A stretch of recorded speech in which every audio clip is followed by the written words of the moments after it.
Students, கணக்கில் போடும்போது கூட்டல் கழித்தல் மிஸ்டேக் பண்ணுறீங்களா? இந்த வீடியோ நல்லா கவனமாக பாருங்கள். ரொம்ப ஈஸியாக கூட்டல் கழித்தல் மிஸ்டேக் இல்லாமல் பண்ணலாம். -3 + 4. இப்போ என்ன செய்யணும்? -3னா 3 அம்புக்குறி கீழே போட்டுங்க, 4 அம்புக்குறி மேலே போட்டுங்க. இந்த 3 அம்புக்குறி கேன்சல் பண்ணுங்க. மீதி ஒரு அம்புக்குறி இங்கே மேல் நோக்கி இருக்கு.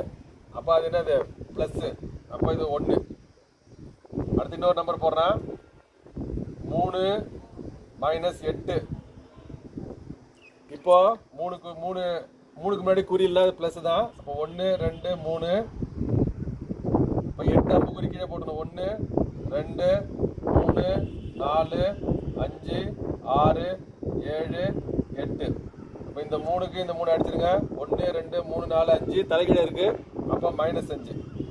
இதே மாதிரி பெரிய எண்களுக்கு